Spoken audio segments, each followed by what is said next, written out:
สบายดีทุกคนยินดีต้อนรับเข้าสู่ซ่องอาคาน้อยวันนี้เราสิพาทุกคนมาเบิงของพิเศษอย่างหนึ่งก็คือเสื้อว่าหลายคนอาจจะบ่ฮู้หรือว่าอาจจะบ่เคยเห็นพันมาเนาะนี่คือตัวอ่อนหรือว่านอนยักษ์ของตัวกระแตเด้อทุกคนเด้อฮู้บ่กระแตเนาะ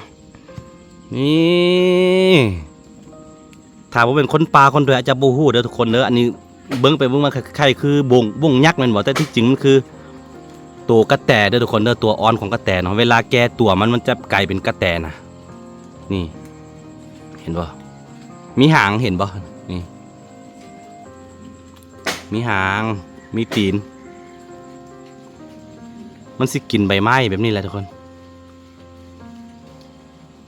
เวลาแก่ตัวมามันก็สิห้องเสียงเนาะสิส่งเสียงคล้ายๆคือตุ๊กแตเลยแล้วแก่ตัวมาจะออกเป็นคนแล้วก็เป็นกระแต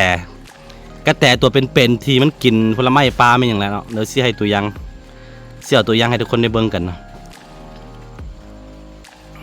นี่คือตัวกระแตอ่อนเด้อทุกคนเด้อผู้ใดบ่เคยเห็นเนาะนี่แหละนี่คือหนอนยักษ์แล้วว่าโตต้นกำเนิดของตัวกระแตตอนนี้รู้สึกว่ามันจะกินใบไม้อยู่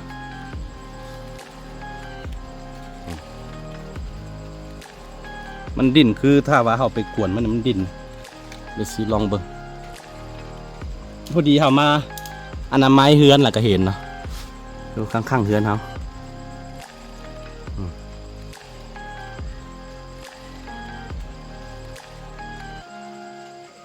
มันสิฟักตัวแบบนี้จนกว่ามันจะแข็งตัวเนาะจะแก่แล้วก็มันสิออกเป็นตัวกระแตนั่นแหละทุกคน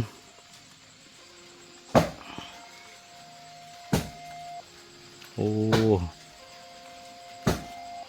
เสื้อว่าหลายคนอาจจะไม่เคยเห็นเด้อนี่เด้อว่าเป็นวงธรรมดาในนี่ห่างของมัน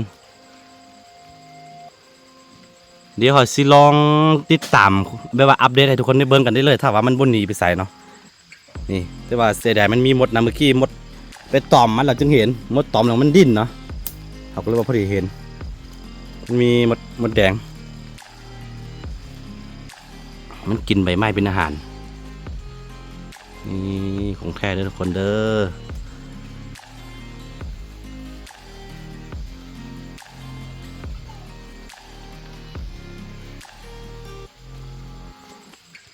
มีสีขา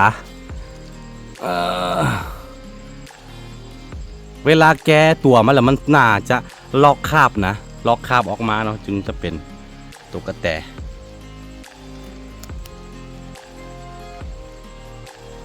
ตัวใหญ่เนาะโคตรใหญ่เลยรวงยาวของมันน่าจะ10 สัง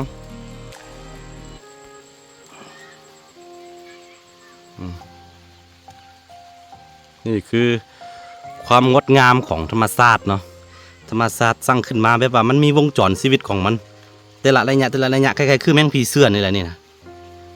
มิดเป็นตัวนอนอย่างนี้แล้วกลายเป็นแมงผีเสื้อสวยงามนี่ก็ทำอิดก็เป็นตัวนอนยักษ์แบบนี้จากตัวนอนยักษ์ก็สิกลายเป็นตัวกระแตเนาะหรือว่าที่บ้านเขาเอิ้นว่าตัวกระจ้อนตัวจ้อนนะ